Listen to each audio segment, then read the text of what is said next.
I'm Rae Johnson-Bundy. I have Doula the Right Thing, and I just wanted to welcome you here to our presentation of What's a Doula. So once again, I'm Rae, and I have my own doula business called Doula Right Thing.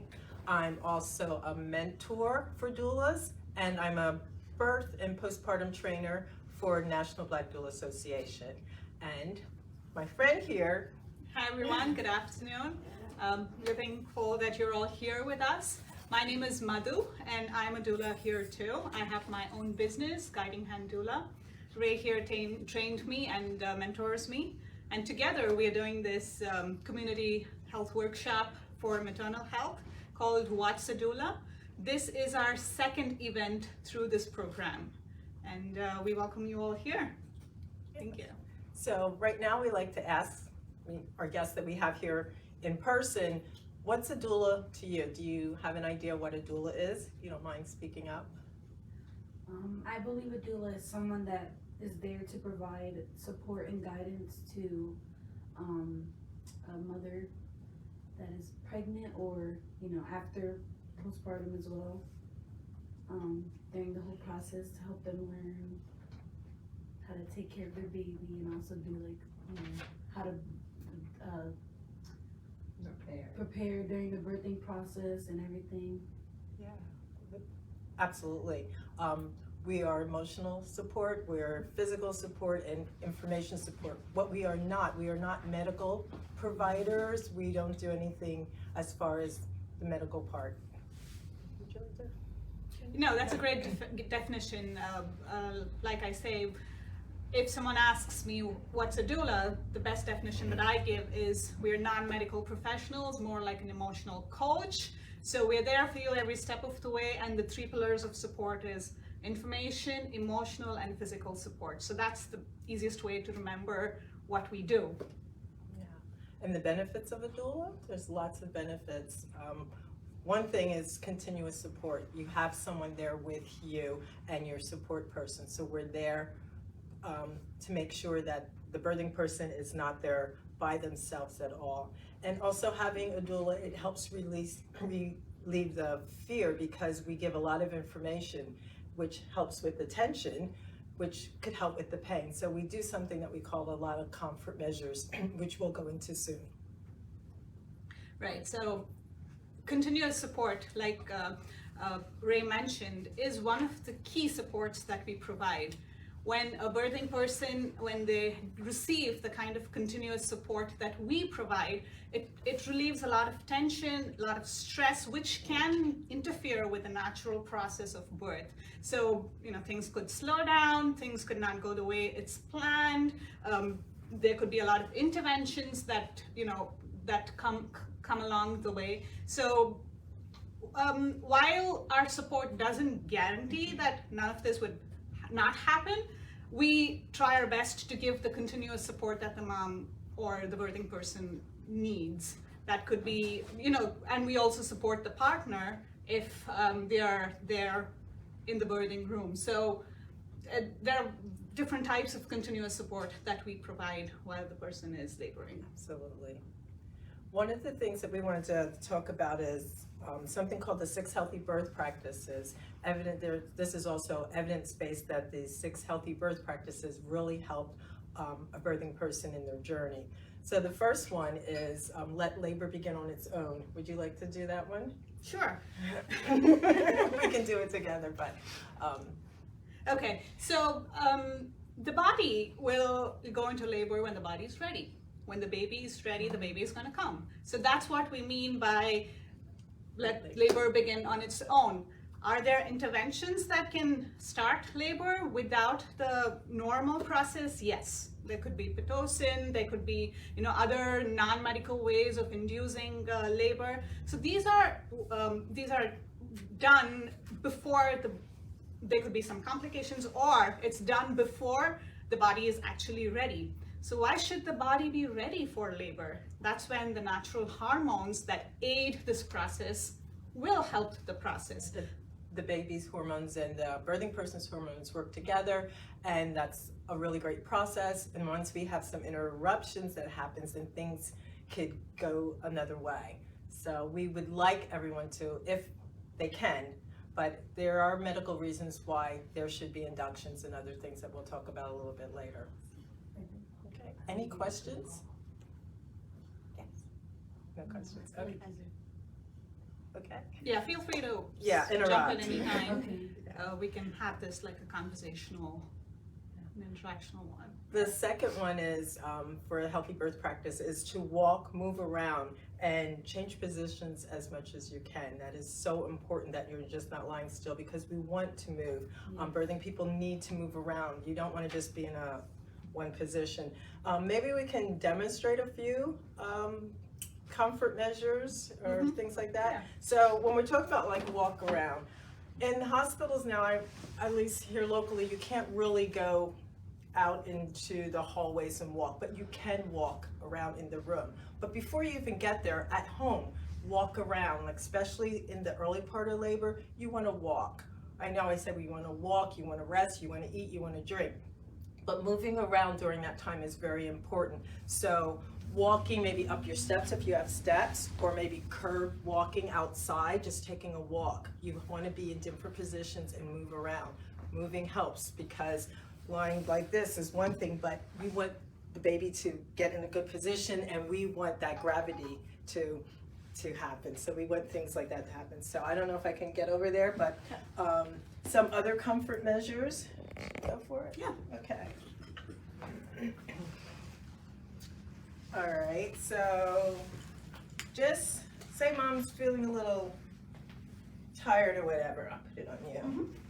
And she's leaning back. You might want to do little things like that she can still have a good position and shift. This is, by the way, I didn't say, this is a rebozo. It's an authentic one from Mexico. It's a great history that it comes from there, and lots of good things you can do with this. You can even carry the baby afterwards. I also like this in the one part of pushing, when you're pushing your baby. Should I get down and try it? All right, here we go. Here we go, Jen. All right, so here, turn it the other way, yes. So This is while pushing. So pushing, okay, we went right to the pushing. Pushing. Okay. We don't all know over the the place. baby over here. Okay, so what we're gonna do right now is, okay, so birthing person's in the bed and she's like this. And they can also use the sheets, but what happens if someone might be with the leg here, she's pushing down, and you go ahead and pull. That right here, you see I'm working it all to come out. So this is a good tool. Instead of, okay, now just push, you have something like this. Some people call it the tug of war. This is also another great thing to do, and there's so many other things you can do with just a prop like this called rebozo. You can lift the belly. Yes, yes. Lifting the baby, like shimmy and shaking. Absolutely, Yes, yes. absolutely. Another comfort measure, I know we were talking about walking and changing positions. Say mom's moving around, but she's having a lot of back pain. Something as easy as a noodle, a pool noodle, can also help here if you want to like bend over, and I can push it wherever mom really wants it. And just give a lot of pressure wherever she wants it. I always go, like, if she wants it here, or we can do some hip compressions, nice squeeze in. So we recommend that the mom is stable against a wall Yes. or a chair or something where she, where she can lean can be on forward the- without losing balance. Yeah, she can even be on the ball to Be do like some many this. different things. And then the back comfort measures could happen there, Also massage, massages. kneading, and once again, we can be right back here and give her some nice good hip compressions. All things that she's still moving. She's up and she's moving around. She's not just like lying in the bed. And this, by the way, is a great position to be in. Hands and knees are Hands also- and knees, Yeah. and it relieves the pressure off the backbone. So just taking that pressure off the backbone and letting gravity work, this is a great position to be in. While you're laboring, while you're in active labor, while you're pushing, this is a great position to be in. Yeah. And you can even like be on the chair. I can't do it right here, but sitting backwards on the chair with your head down, or even up on the bed, leaning over top of the bed, and we can do all kinds of things like that. So there's lots of ways that you can move around without just being still.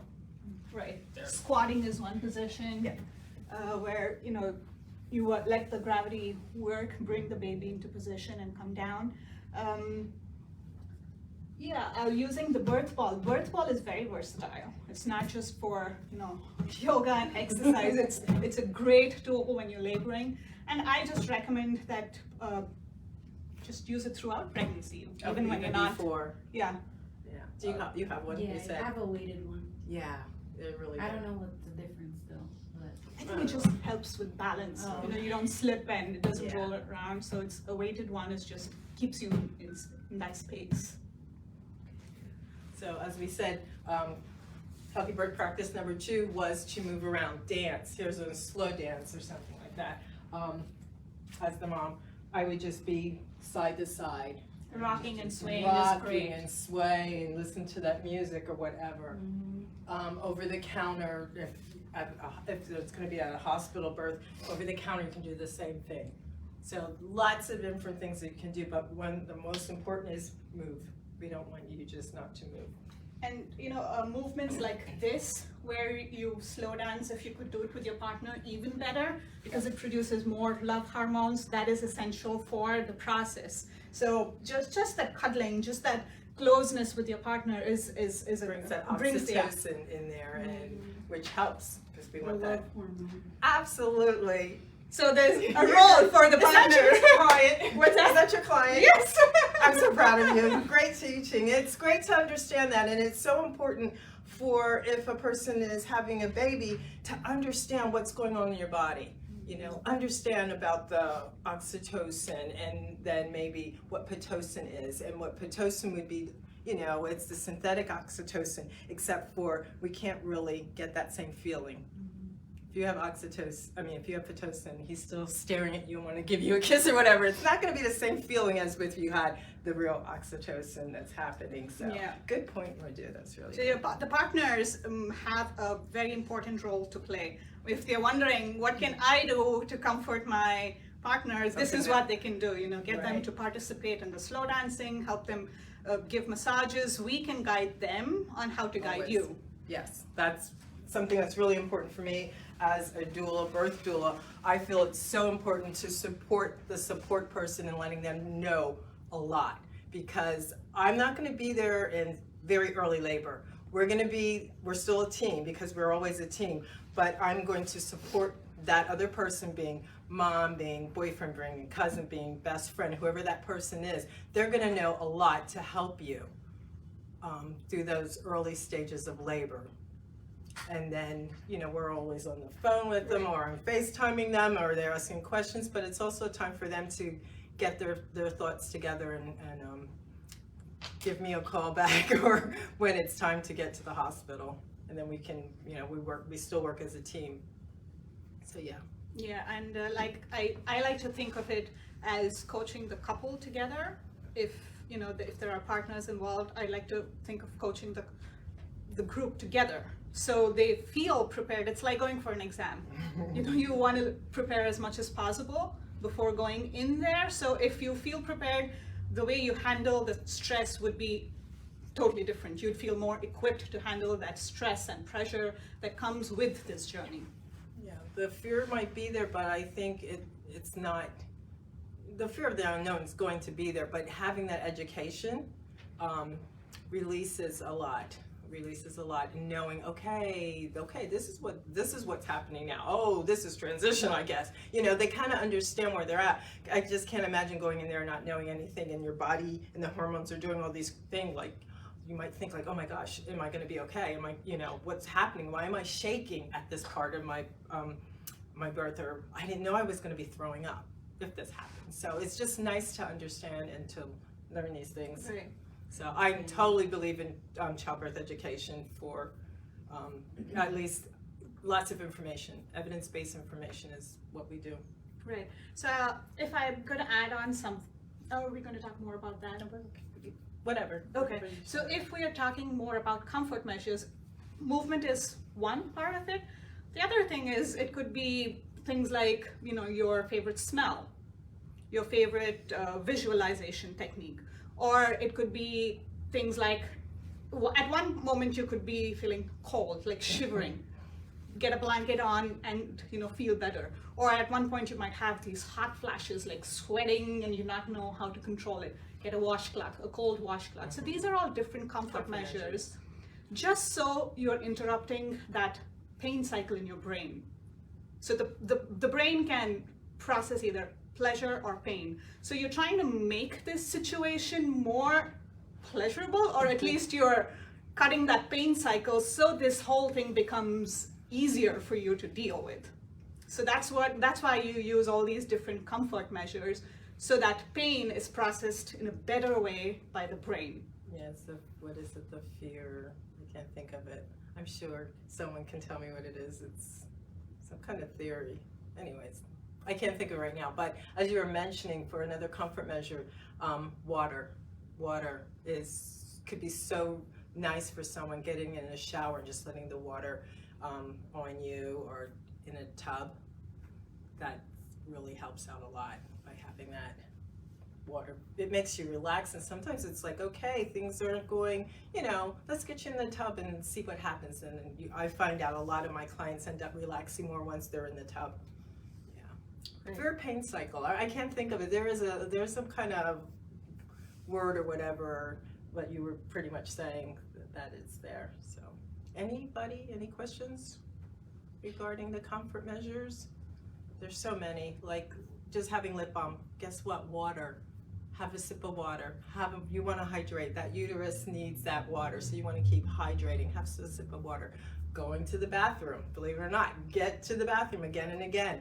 That's great. That's going to help that labor also. Yeah, just like that, sitting on the toilet, that is a great position to be in. And Backwards. just sit there. Just sit on the toilet as long as you want. And I'll fan you and whatever else, Right. put that cold compress in, whatever you need.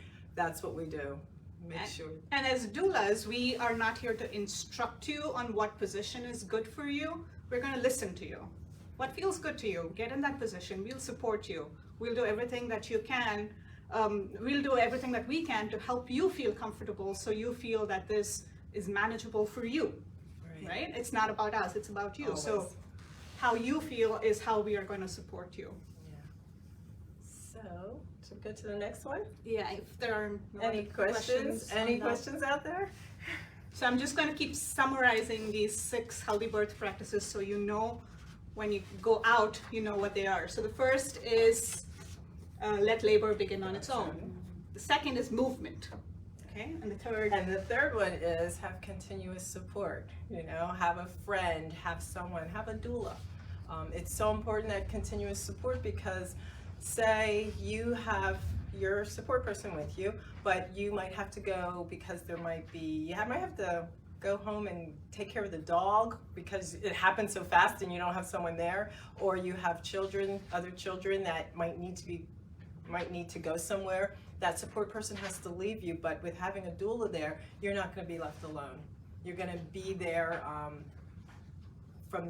for every moment, like once they're in the hospital and things are going a certain way. You don't want to be left alone. That's just not called for. Yes? Do doulas attend births outside of the hospital? Yes. Doulas can also attend births at birthing centers and at home births. But once again, we are not medical. So what happens is when we attend a birth, like a home birth, the midwife would have her assistant, her team with her. And what we would do is the same thing, pretty much in the hospital, like we would do in the hospital, giving those comfort measures and just being there and helping the birthing person as much as we can, physically, emotionally, and evidence-based information. Right. And from all the experience that we get from every birth, we try to anticipate your needs. So you may not always have the words to say, you know what, I'm getting a hot flash, I need a washcloth. So we are watching you all the time. That's the continuous support we provide. With being with you throughout that time, we try to anticipate what your needs are. Do you need a foot massage? Do you need water to drink? Maybe you're not saying it to us that you are thirsty, but we know that your muscles are working, you need the water, right? So anticipating your needs is a big part of what we do. also for me, it's important to have a relationship with a client as soon as you can. So you can build up on that relationship and know what's going on because of something you already spoke about. So having a relationship is like one of the biggest things for me in this job. It doesn't feel like a job. It's just It doesn't, yeah. compassion and caring. When, like, as soon as she begins birth, how soon are you able to meet with her? Okay. Like, be there? It depends if it's like soft signs of labor or hard signs of labor. Yeah, because I noticed you said, it's been a while since I have so I kind of forgot a little bit. But I noticed you said labor and then active labor. So it would be more towards the active labor when you're able to. Yeah. So there are stages of labor. Right. We try to educate our birthing people about the stages of labor. So we start with early labor, active labor, transitioning, and then the birth. So when we're talking about early labor, you could start contracting, you may start the pain, but it is not as frequent and it's not as intense. She could work through her early labor. She could rest through her early labor. She can do normal things. Once it gets to 511 or water breaks or This is great. I'm so glad. I'm so proud of her. She is so, no, I really am, because I can hear me coming out of your mouth. Because this is what I teach her. I mean, which is excellent, and that's why we're here together. She's fantastic. Yeah, I learned from you. Oh, and I so. was like, whoa, yeah. And that's why I'm smiling, because this is important. This is important that you understand this, and that you're telling us this, because we know you're going to be a part of it, and you're not just like, oh, what's next? What am I going to do? Yeah. So I appreciate you oh, thank you. knowing So- that 511. So active labor is when we. Oh yes, 5 minutes apart for 1 minute for 1 hour. I use the app that I use. Anyone can get like a birth app. I think mine's called Full Term. Yeah, I downloaded it. Thank you. Full Term's a really great app, and when you have that, that's when we would go. Except for if I'm doing a home birth, I don't wait till we're 511. I'm there earlier for home births, because that person needs me there for more comfort measures, and if they don't have a support person, I'm going to be there. For home birth, doulas arrive most of the time before the midwife. Am I right, midwife? Over there, we have a midwife in the audience. Sometimes. Yeah, you're right. Sometimes I've had things happen kind of quickly, and the midwives are already there because they're like, oh, and then I come. But I like to support my home births, get there a little bit earlier, maybe than the 511, just to be there. Did that answer your question as to when we would come? So that's where we meet with the partner and the birthing person before. We coach them on how the partner can support through early labor. When we arrive at active labor, or after that, we are completely present, completely refreshed and active, and there for her completely. I have a lot of pamphlets that she gave me, so I can give them to you too. Yeah. And most of the I time, kind of remember everything. It's been so long. You just need a little Things refreshing. They Yeah. just used to. yeah. And at that time, you want to start, going to the hospital. I would say that's where you're going to Call my have your birth. provider, then call my doula. Call your provider. Yeah. Yeah. And you'll be in touch all during the night or morning or during the day, even before that. Yes, we have a question. We have a question from our online community. Catherine asks, what can you do to help with nausea during labor? That's a good one. A smell, like you said, lavender. Smell sometimes Peppermint. help. Peppermint. Peppermint. That is a good one. I have, I'm like an Altoid queen. I'm not promoting the Altoids, but I always have, see, they're probably right here with, Essential oils is good. Ginger candy, Altoids. Always with me. Some people feel Peppermint. good with the the plain cardboard type crackers. Yeah. Just that dry taste that helps. I love mint, so I'm gonna get those. That's a good idea. C-band. C-band. Thank you. What is that? You can get those at the drugstore. They go A on little on your your wrist, wrist. it's acupressure. Oh, okay. And That a lot of helps. people buy them before they go on a boat or something. That's but right. They For work nauseous. well for labor, and you can, they're not expensive. You There can you pick them up go. at the drugstore, just put it in your suitcase. Yeah, Oh, wow. I That's have to read that. Now, 2 more questions. Okay, Can a doula come to prenatal appointments with a client? I do. I guess I answered that question. Oh, wow. I do, it's Hey. up to the Did not know client. that. I like to, at least before they're having their baby, like maybe when they start going once a week, I like to go to the appointments. As long as it's okay with her other support person and it works well with them, I do go to the appointment. Excellent. Megan says alcohol pads help with nausea. Yes, Yes. Yeah. yes, and for throwing up, So, yes. Go online, people. Yes. I should, yeah, that's And there's it. another question from Catherine. Are there doulas available for moms who might not have the extra funds to afford one? Yes, yes, we're very, very lucky Fortunate to here. be here. Fortunate in Lancaster that we have Patients Are Waiting has something called Diversified Doula Initiative, that if you live here in Lancaster and you're delivering your baby here in Lancaster, you can have a doula for free. Oh, wow. Yeah, Excuse just me? get on the website. You have to, if you're a woman of color, I'm so sorry, Yeah, thank you. I was gonna If add you're a that woman of too. color, that's part of it. I'm part of the The leadership team. yeah, the leadership team. I have another person that's in here, the leadership team, and hopefully I have another one that's watching. But yes, so Diversified Doula Initiative, if you're a person of color, you can get a free doula here in Lancaster County. But I think, if you have to find another doula, Sliding yeah, they scales. could work with sliding scales. Some doulas have trust funds, kind of, they have set up that. So it's worth talking to a doula before you can decide, before you decide if you can Right. afford or not. Yes, payment plans. I know Payment plans, yeah. I do And payment. some insurances. Don't some insurances cover part of the cost of a doula, or is that not happening? I'm not sure if it's happening yet here in Pennsylvania. I'm not sure. I have to do more research on that. But there are some states I know that they are, and then there's the omnibus that is still sitting in the House and Senate. We have a great bill here in Pennsylvania. I think it was like April 2021, but once again, it's sitting in the House and the Senate. But it has a lot of great things for us here in Pennsylvania as far as doula and maternity and a lot of good things. We just have to get it through. Does a doula meet with the pregnant woman ahead of time? And if so, how many times does she meet with her?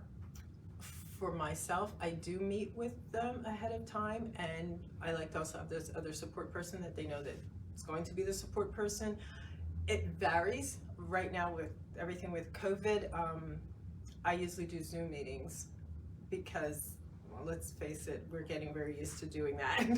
If they want to meet in person, that's also fine too.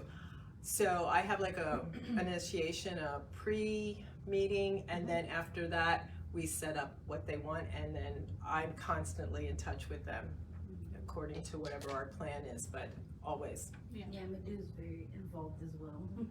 yes. So yeah, that's the continuous support we Yeah, provide through that's email or Before, during, and after. Do you charge extra for the extra visits, like if you normally do 2 and then you do 4 No. visits? I don't, I phone. build a relationship, so I don't have a cost on that. I know. I just want to make sure they're okay, and I don't put it down like, okay, X amount of visits is this. No, if they need me, we're in Well, touch. yeah. And that's what I believe in too. I mean, as a doula, it's important that we click, Yeah. right? That we build that relationship. The It's family. an intimate journey that you're sharing with another person outside the family. So it's important that we build that relation. We cannot put a cost I to that. can't. It's- We can't, we don't. Right. You had a question? Two more. Two more Oh, questions? Megan asks, are doulas just for vaginal deliveries, and are there any benefits to those who have like a planned C-section, for example? I don't know. For just a vaginal, there's a time that you don't even know. I've had clients that they thought they were having a vaginal and it ended up to be a cesarean section. So I'm there to support them in any part of their journey of their birth. If they know that they're going to have a cesarean and they want me to be their doula, I will still be there and helping them, giving them all the information that I can. So there's a lot of different doulas also that's out there. We're talking more about birth, and maybe we didn't really touch postpartum doulas, but there's other types of doulas. Actually, that's the next question. Is, can a doula help during the postpartum period? That was harder for me than pregnancy or labor.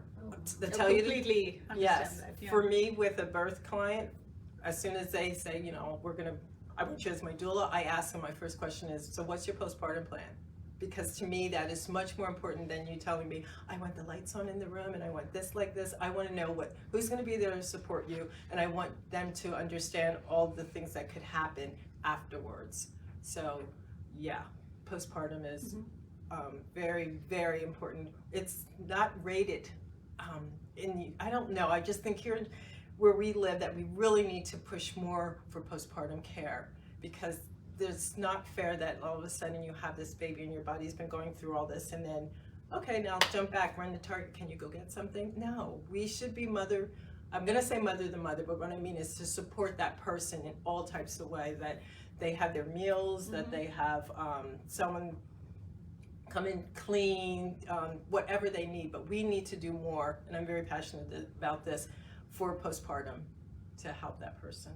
Yeah, I train in postpartum too, and I'm really we really need to do better in our society. Are you permitted to go into the OR for a C-section? I have been, before COVID, I was already allowed to do that.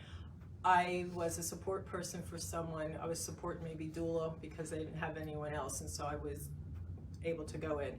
I don't know what their rules are. It's best to find out wherever they're at the hospital what their policies are.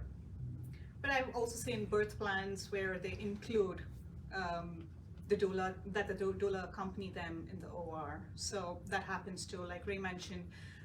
The birth can turn in any way. Like, we plan for the best, but it can turn in any way. So if that's the case, we've already provided the information on C-section. We're there. Now we're there to provide the emotional support. Yeah, there may be roadblocks or unexpected occurrences. And we're there to support you through that. Should we move on to the next I birth don't even know practice? where we are. I think it's interventions. You're great at this one. Okay, What was so the third one again? I'm so sorry. Continuous support, having a family, friend, doula. Okay. Okay. So let labor begin on its own is the first one. Movement, comfort measures is the second. Having continuous support. It could be your birth partner, your family member, a doula, right? So that continuous support is essential. And the fourth one is avoid interventions unless it's medically warranted. Yeah. So we're not against interventions, right? Some interventions are here to save the lives. So it works, interventions work, but you need to have that information to decide if that intervention works for you, if it's needed for you. So we try to use this technique called the BRAIN technique, which is benefits, risks, it's an acronym, benefits, risk, alternatives. What does your intuition say about a particular intervention? What if nothing happens? What if I do nothing What if I don't do anything at all? What risks am I going to have? So it's good to use this tool for any decision you have to make. It could be just going for a prenatal visit, if they're talking, or it could just be like checking your car in for repair. So anything, going to the you know? dentist, what's the benefit for me to do this? What's the risk, you know? As far as birth, what's the benefit for me? What's the benefit for my baby, or the risk for me? And what's the risk for my baby? What's the alternative? Can we do something else than what you're saying now? You know, all those things really help by just thinking the brain all the time. Brain went down the side of my face. So it's an easy acronym, easy to remember, but let me start with an intervention. What is an intervention? Anything that interrupts the natural process of giving birth is an intervention. Okay. So when I was reading through this article, and it said the first intervention for birth is leaving home. So we do that, right? So leaving that comfort space, leaving your house is the first intervention. But medical interventions, when you some medical interventions, one could lead to the other and another. It's called a cascade of interventions, and we quickly lose control of what's happening, right? So it's good to ask questions and see, does my medical situation need an intervention, or can I just keep going without an intervention? How far can I go without an intervention? When do you think is the best for me to get an intervention? So interventions could include getting a Pitocin, getting an epidural, using tools that would a membrane sweep that can a non-medical might not even way. think of that, you know. It's like, oh, I didn't know that. But yeah, even that. Breaking the water, artificial rupture of membrane, that could be an intervention. So it's helpful, but think about whether you need it at that moment, okay?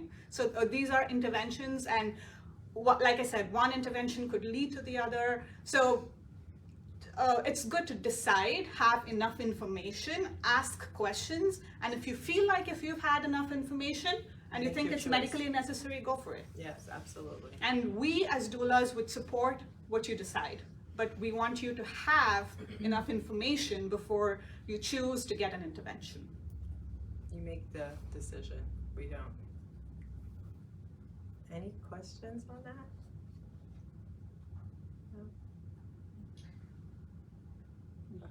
She had stated she probably wouldn't want an artificial rupture. Yeah, she knows. That's fine. And does she have to have Pitocin, or can that No. also be No. up to her? Yeah. So first healthy birth practice. Let's see if labor will begin on its own Yeah. first. Right, Yeah. right. And then when we get, Because I know before they used to automatically You don't have to give it. do anything. yeah, they don't have to. Yeah, but before they used to automatically give it. Our midwife is like, not me. Yeah. Well, we've come a long way. That's We've what I come a told you, long- Mom. Things have changed. Yeah. Oh, wow. Like if she's, Yeah. if maybe you went in for an induction, Yeah. if that was your case, I don't know, but if you went in for induction, there's maybe cervical cervix. You might have done that, and then they gave you the Pitocin, I don't know. So, yeah, no, they don't just take you in there and give you the I Pitocin. think medical care professionals now are pretty sensitive, and in advocating for you as well, they give you the information. They wouldn't just take you to give you a Pitocin. Now, okay, now come on in, let's get you And if induced. they don't give you the information, that's when you use brain. Yes. You use Wow. that I brain, was but very young. It's okay, Mom. yeah, it's That's something. exactly why I wanted you to come today. Oh, that's so nice. I'm so glad that you invited your Yeah, mother here. unfortunately, my fiance is working. He couldn't make it. Well, both of you now can share this information with him, and I think it's being taped, so you can. Sure, I the was, video. yeah, I was gonna ask that, Yeah. if he'll be able to watch it. Yeah, I'm sure. Did you want to add anything to interventions? They are medically necessary at times, and I've seen interventions like, thank goodness. I've seen cesareans like, yes, because they were needed. And another thing with interventions, as far as when I have a client and they're like, I just want my birth to be like this, it's like, okay, but if something goes another way, we want to prepare them for that, because we want a healthy birthing person and a healthy baby at the end of whatever happens. That to me is so important, that I don't want them then to feel bad, like, did not have the birth that I wanted because I didn't, it went this way and not that way. And let's look at what we have now. So yes, interventions, we need them at times, but that's at times. I think the history as like, well, let's just do this, let's just do that. And there are so many times that we need them, and that's okay. But we have to make sure that they're needed. And that's where we give you the information for you to make that informed decision. Any more questions? Wow. It has changed. Yeah. And they used to be called coach back. Like they weren't named doulas. Well, actually, doulas have been around for the beginning of time. When birthing people had babies and women had babies, who did they have there with them? Other women. And giving that support, doing everything that we're doing now. So it's really, we say it's new because we have the word doula, which I think comes from the word Greek servant. But doulas have been around for a long, long time. That's what we used to do. We used to every help culture, our family, every culture had their own way of doing it. But then things, Because I remember they wouldn't be in the room. well, things changed. What, Right. Well, 19? when births moved to hospitals, Yes, in the that's when it 20s. changed. Yes. But prior to that, in the early 20th century, births were at home, and the birth attendants were other women in the community. You didn't think you were gonna learn anything today. You are, and it's great to have you here. Yeah. So yeah, we've been around forever, and now it's back. We're back again because I guess mostly like in the 1970s, women like, wait a minute, let's do something a little different here, and a new culture is back again. I don't want to say it's new, but it's nice that we could be here to support each other and bring back what was already there, always there. If you look at history, look at the years from just being in the hospital to where we are now, and then look all the way down there. What happened before hospitals? Where were they giving birth at? And what is this like, Pam? I'm gonna say like 1920s. Yeah, 20s, 30s. 20s, was when 30s. It started evolving in the late 19th century, but the big transition The was doctors. 20s to 40s. Yeah. And one of Hospital the birth. things was poor people couldn't afford to go to the hospital. So if you didn't have money, you had a midwife and you delivered at home. Yep. Because there was no insurance. And around the same time that doulas became popular in the 70s, nurse midwives became popular again too. Yeah. The nurse midwifery certification and education started in the 1950s, and it was mostly used in poor communities. Yeah, like the granny midwives were Right, and the granny midwives have been there forever. But in the 70s, midwives started delivering mainstream people that weren't poor, and then eventually started delivering in hospitals. Yeah, so if you look And at so the it's sort of the same time frame for doulas and midwives. so you look at that history, that's what is happening way before everyone had their babies at home. And here we are in hospitals. And now we probably have that backup as well, right? If someone chooses a midwife at home or a birthing center, they always have this backup of a hospital. You have a collaborative agreement Right. with an OBGYN Yes. and a transfer agreement with a hospital. Now, that's not to say if you're across town and this other hospital is closer, in an emergency situation, you would go to the closer hospital. And of course, what people don't realize is that 97% of certified nurse midwives in the U.S. work out of the hospital and deliver in the hospital. There's only 3% that do out-of-hospital births like birth centers or home births. Wow. There's so much to learn. Well, I guess I should get on to our next healthy birth practice, and that is healthy birth practice number 5. Avoid giving birth on your back and follow your urge to push. Okay? We have mom here thinking. Remember that. She remembers that part. So when we say avoid lying, you don't want to lie flat on your back. I mean, let's face it, that's kind of hard to expel the baby. And what I really wanted to say is, all right, I'm not gonna. When you're lying flat on your back, it's really hard. If you imagine trying to have a bowel movement just lying flat on your back, that doesn't work. You have to be up, and that's the same thing. We want you to be up, either in the bed or on all fours. Whatever position feels good for you is how you should have your baby.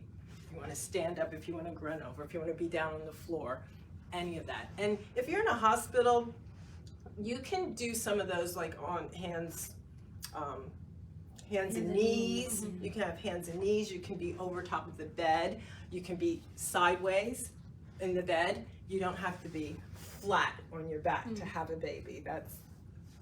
I haven't seen that, but I'm sure it's happened maybe before my time. Yeah, all mine. Yeah, Flat and- on your and back. also, just if you are on your back, elevate the head. Yes, So that you're not lying flat. But Yeah. gravity helps get a baby out. yes, so being squat, bring the baby down. Think about the body. It's the birthing canal is like a J, like it comes like that. So if you're up, the J is pointing up, which Yeah. means the baby has to work against gravity too. We want that baby to be able to come Yeah, down. make it easy for the baby. As much work as you are doing, your baby is also doing that much work to push and come out. come out. So make Baby it has a easy for the job. baby to Yeah, so, come out. I know. I always relate it to a sliding board because it's actually the shape of a sliding board. So if you laid the sliding board on the ground and you flat and you tried to go down the sliding board, you wouldn't go. And because it's elevated and there, you know, and then there's that curve just like there Yes. is in the birth canal, then you come down a lot quicker. Yeah, than being flat. So that's why we don't want you to be flat, we want you to be in an upright position. Also, what was the other part of it? Oh, the urge to push. Okay, so you can have spontaneous pushing or you can have coached pushing. Spontaneous is when you feel that urge like you have to just bear down and push. The coached pushing would be, okay, now let's hold your breath and I'm gonna count to 10 and you're gonna bear down at the peak of that contraction. So when I have a client, it's like when we're going to the hospitals, it could be that way. They might want to coach, but you have the decision to tell them, I have this, I feel this, I know what I'm doing. Sometimes with new moms for me, they want to hear that because they've never been here before, and that's okay. If they want to hold their breath and do that, if they feel comfortable doing it, then that's them. I don't make decisions for them, but I want them to know that they also have a voice that if they like, wait a minute, after the first or second one, I feel this, I can do this on my own, then I let them then go for it. Get in tune with, getting in tune with your rhythm. Yeah. You should be able, I think some moms would be able to get into that rhythm. Yeah. And if you don't, like Rae said, if you're like a first time mom, you don't know what really to Or expect, if that's you have- fine too. Or if you That's- had an epidural, maybe you might not feel that feeling as much, that you might need someone like to say, okay, here comes one. They can still push themselves or they can do the counting, whatever my client wants. What makes them feel comfortable is I'm going to be there for them. Yes. Catherine asks, what happens if your doula is with another birthing person when you go into labor?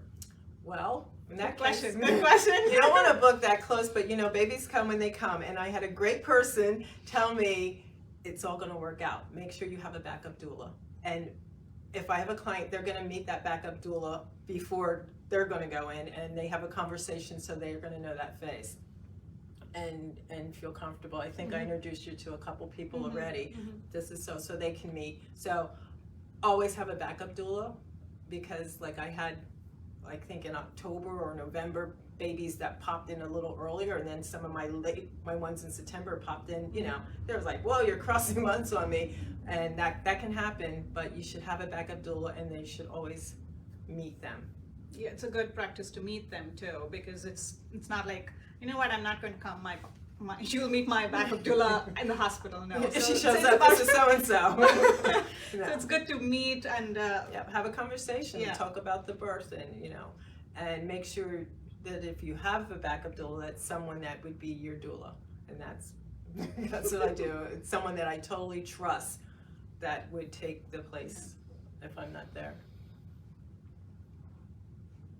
Didn't you tell me you wanted yeah. Am I her backup for you? I make What a decision.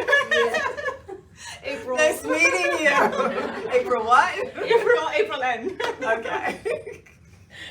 This is great, right? Yeah. Yes, have a backup doula. So yeah, that was fifth, the number 5, right? Yes. Avoid pushing on your back and see if you can have the urge to push. And our last one we're going to say is keep birthing person and baby together right after birth. You want that connection. It's called the golden hour. We don't want a lot of interruptions. We just want baby to be able to learn how to hopefully, I don't want to say learn how, but to have that skin to skin. We want skin to skin, and it really helps with breastfeeding and just everything that it's important for baby and mom. It Again, helps hormones. mom too. It helps mom as far as that skin to skin. There'll be more contractions, and that's good because we want things to start closing up, right, Pam? We want things to happen in mom, and so that also helps the skin to So skin. there's one important part after the babies Yes. come out, right? So the placenta has to come out. So that connection, that love hormones again, need Yeah. to work to push the placenta out in a natural way. Yeah, that I told her, I remember that part, that once the baby's out and you have them holding them, it's like you forget about everything else. You just look at And that. things are the still happening down Yeah, there. Right. Things That's are what I happening, was but you're like, telling "Oh." her, it's like, it'll be so easy after that. Yeah. I explained it, because I remember that part, of course. Yeah. So we want that golden hour or two to happen. And a lot of people I know, when I'm in the room, you'll get phone calls or text messages. How much does the baby weigh? You know, they wanted to know that immediately, and it's like, that's not the time now. We don't need to do that. The nurses, if they're doing like different things with the baby, they'll do with that baby right on mommy, you know, right there, and they'll take care of the baby. Yes. Can doulas help with breastfeeding? And how long does a doula stay after delivery? I'm gonna answer the second part first. For me, I usually stay for like 2 hours or an hour, 45 minutes. Just making sure, like at one hospital, they go to, after the 2 hours, they'll have to go to a couple of care, they'll go to like a postpartum part of the hospital, and just helping them get their belongings and making sure everybody's okay, because sometimes other things happen that maybe mom might have to go for something else, and then there's the birthing person there and the baby, so you never know. So I stay a good maybe 2 hours whenever it's time for me to leave. Breastfeeding, as far as with breastfeeding, for me, I let someone that has more of a degree in that, maybe like I am now studying to be a certified lactation counselor, so I feel like I can be more hands-on. I would let the nurses, but we can maybe help get started, but I'm not certified in that, so I don't touch things that I'm not certified in. I And mean, are some doulas certified lactation consultants? I don't know. They would have to have that CLC, but I think you need to be educated. Of course, in my doula training, I had certain things that we read about, but I don't feel myself comfortable enough to, okay, now I do, because I'm studying like how to latch on and different things, or how to hand express milk. I kind of know that now, and I'm more comfortable, but I would still let someone who really knows what they're doing, because I You kind don't wanna give the wrong Exactly. information. Yeah. I don't. I want them to have someone who's more educated, because there's so much to do with that. I don't want to, that's so important that they have that connection and that baby's comfortable. You don't want to like, okay, here, do like this, or push the baby's head. None of that is appropriate. Baby has to, there's some feeding cues that babies go through, and there's also 9 stages after baby's born. All that has to take place before you rush in like, let's do this. And I feel the education helps me become a better doula. That's why I'm doing what I'm doing.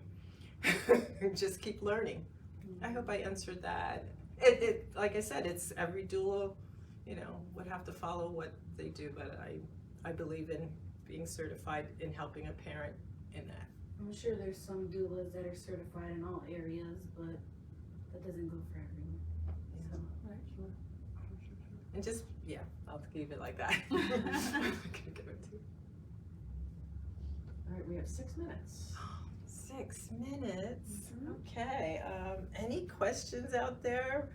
You guys have any questions?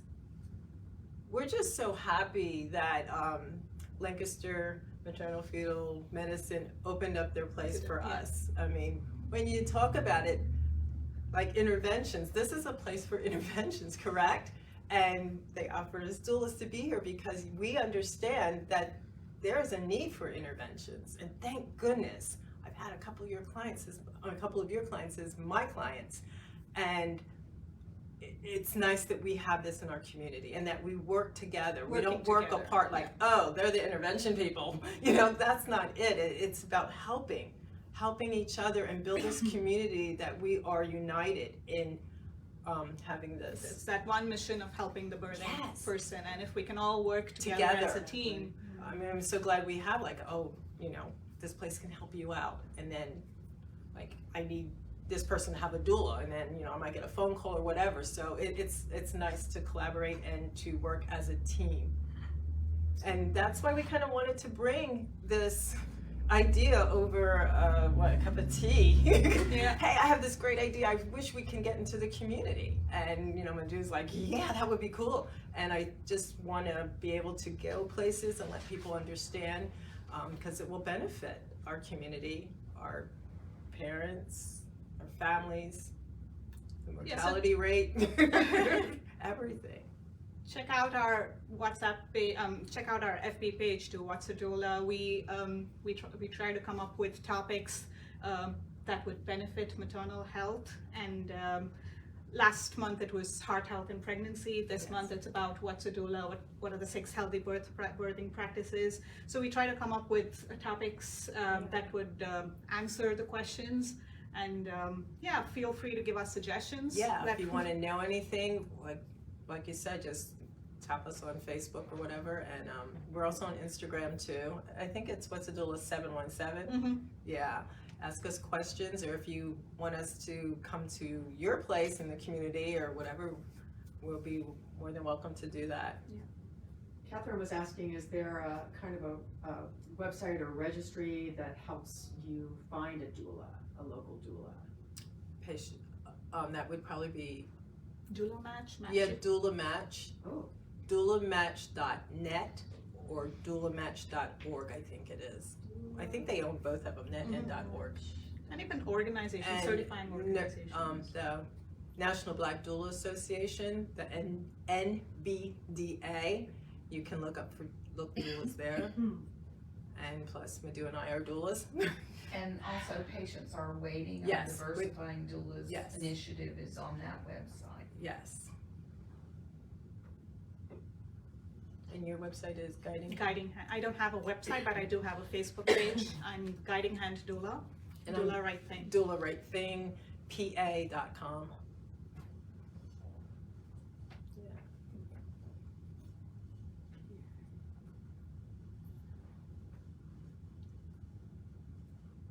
trying to put these on the chat so people Yeah. don't have to Thank remember you. them. So is there anything we could answer, or any information that you wanted but you didn't receive? We could always touch back.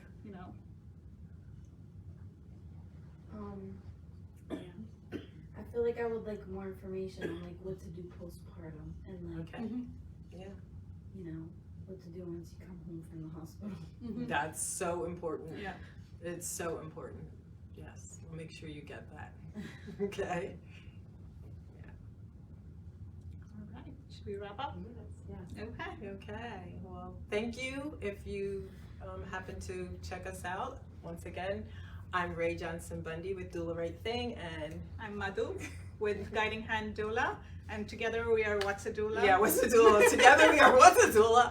So yeah, we want to bring this to the community as much as we can, because we feel in our heart it's important that we get this information out there.